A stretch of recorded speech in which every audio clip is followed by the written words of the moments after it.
Alright, what's up, guys? Today we're gonna do a gun review. And when I say gun, I ain't talking about these guns. An actual gun. The Smith Wesson M&P 45 Shield concealed carry. Alright, so first thing we're gonna do is go ahead and take the mag out, do our safety check, rack the gun, make sure there's nothing in there, as you can see.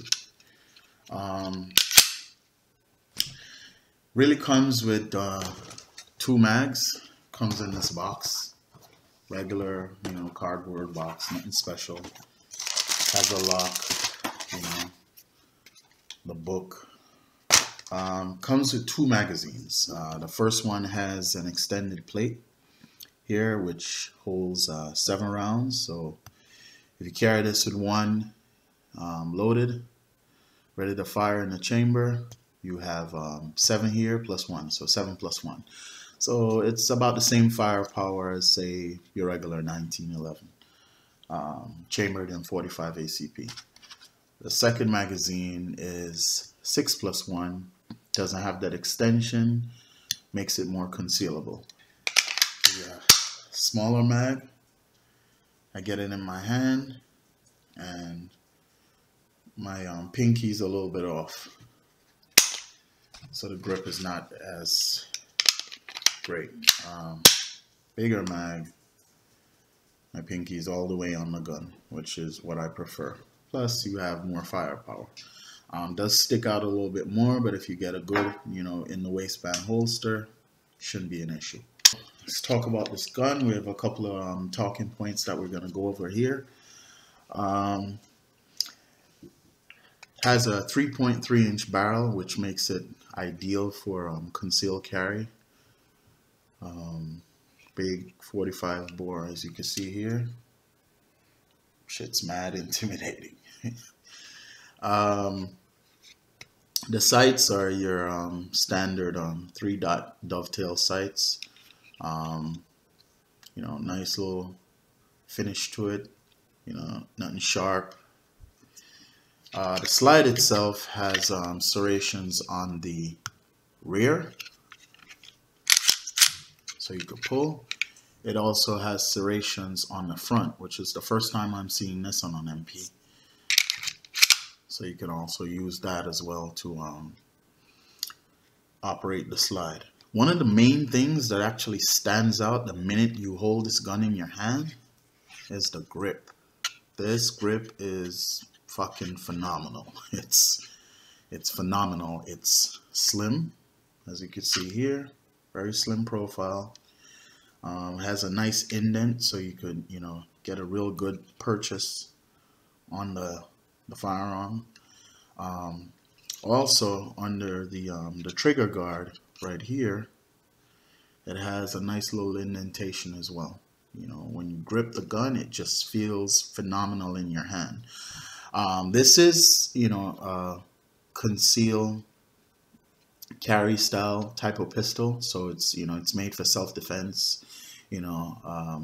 Don't expect crazy accuracy out to 25 yards and all that bullshit. It's not meant for that. It's meant for up close personal defense. I would say anywhere from 7 to 5 yards.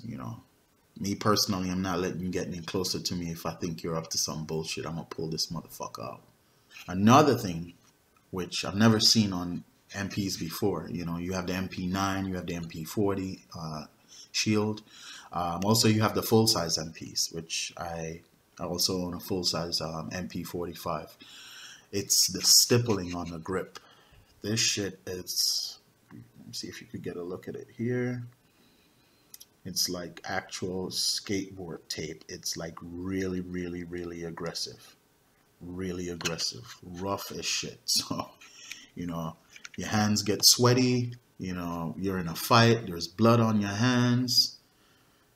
That's going to help you, maintaining a grip on the firearm, keeping the firearm in your hand, so that's a big seller for me. The swell right here for, the palm also helps. So That to me was one of the, I would say probably one of the best improvements Smith and Wesson made when they decided to come out with a 45 shield. It's light also. I believe the weight is somewhere around like 22 ounces.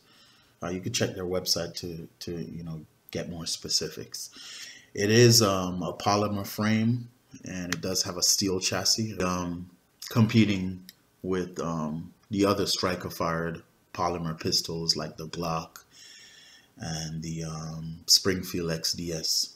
I think the XDS 45 and the Glock 36 are probably the closest competitors for this particular weapon. All three weapons have single stack and hold anywhere from, I believe, to like 5 or 7 rounds. Smith & Wesson is pretty smart though. You know, when they started to venture into the polymer market, they started out with the Sigma, Smith & Wesson Sigma.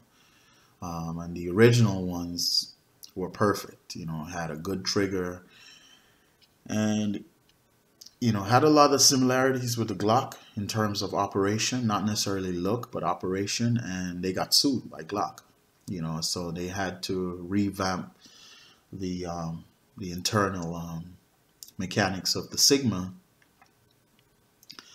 Long story short, they came out with like a 9-pound trigger, which was fucking damn near impossible to get any kind of accuracy out of it. You know, eventually I think they discontinued the Sigma. I owned one of those too, and that was a real piece of shit. I'm not gonna lie to you. The Smith & Wesson M&P line of pistols, whole new different story. I know there are a lot of guys out there who are like Glock fans and all that crazy shit, but let me tell you something, man. This motherfucker right here, this is the Glock killer. You know, it's kind of like a fusion of like two guns, you know. It's like the Glock and the fucking 1911 had sex and had a baby, and the baby is the Smith & Wesson M&P.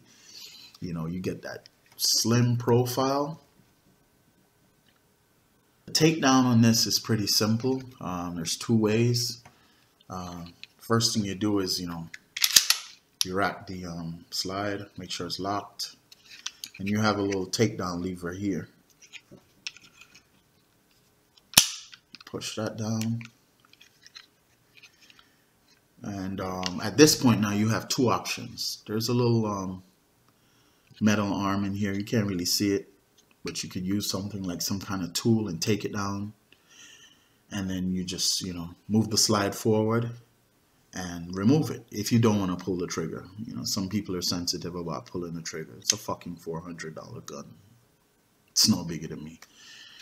So take that down, pull it, pull the trigger, it comes right off. Spring, barrel, and that's it, you know. All right, so let's go ahead and get the firearm reassembled. Go ahead and drop the barrel in. Go ahead and put in the spring. This is pretty easy to put in too. Some guns, you know, it's like a hassle. All right, so take the slide, make sure the slide is lined up with the rails that are on the actual polymer frame here. So just slide it all the way in, rack the pistol, make sure it's locked, put the takedown pin back up. That's it, gun is back in battery. Where do I think this gun fits in? Like I said before, this is a concealed carry weapon. So, you know, this is something that you want to, it's small, it's light, it has great, you know, firepower in terms of the 45 ACP, which is a phenomenal round, you know, leaves big holes in motherfuckers. You carry the hydro shocks, the Federal hydro shocks in mine. If you take a look here, you could see it has like a little pin in there and the little splits on the bullet, which makes it open up or expand pretty nicely. The standard 45 ACP boil point ammo is roughly about 230 grains. You know, for some people that's kind of a little bit heavy. And it also kicks like a bitch. Surprisingly, in this gun, you know, the recoil is not that much. You would expect that, you know, a gun with a 3.3-inch barrel would kick some, but it actually doesn't kick that bad. So when I'm on the range, I get a little bit more recoil because, you know, I'm shooting the, you know, the ballpoint armor, which is 230 grains. These Federal Hydro Shocks that I carry are 165 grains, and it's 45 ACP, and that's usually a bullet weight that you see reserved for, like, you know, the 40 Smith and Wesson. So self-defense, like I said, is the market, the intended market for this gun. Concealed carry, you know, keep it in your car, keep it in your home, you know, train your wife to shoot it, buy it for your wife, whatever. It's a self-defense gun. So, you know, I haven't really shot it out to any crazy ranges in terms of distance. Like I said, I've gone out probably to about 7 yards, and at 7 to 5 yards, you know, I can get pretty much all the bullets in the magazines in a normal shoot and see 4-inch circle. So it's accurate enough. If you could put rounds within a 4-inch circle at, say, 7 yards, I think you won't have a problem shooting a grown-ass fucking man or whoever the fuck is attacking you, a bear or whatever the fuck it is, you know. So that's the intended market, and for that market, like I said, concealed carry, self-defense, Stippling, this is perfect. Can, you know, irritate your skin, so I wouldn't suggest you have this in your holster and don't have an undershirt. So you could put it in your inside the waistband holster, make sure you have a shirt underneath, and then you have a shirt over the gun. That's it, man. I think I've rambled on enough. Let's go shoot this motherfucker. Alright, so we're heading over to the Gun Shop Inc. gun range to have a little bit of fun. Get some rapid fire in here, just a warm up. Alright, so first couple of shots was at about 5 yards. I'm going to go ahead and move it out to about 7 yards. Shoot Smith Wesson M&P 45 shield, 3.3-inch barrel, chambered at 45 AC.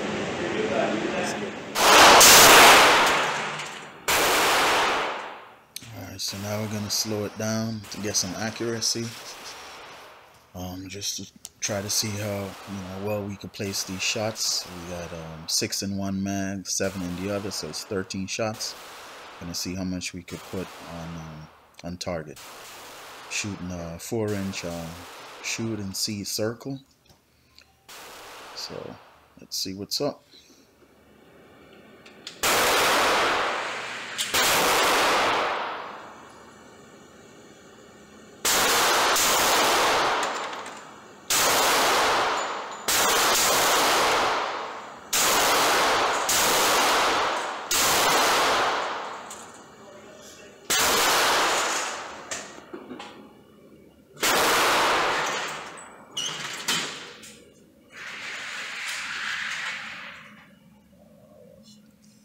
Alright, and that's it. Thanks so much for watching the video, guys. Hope you find the review useful. Have a good day.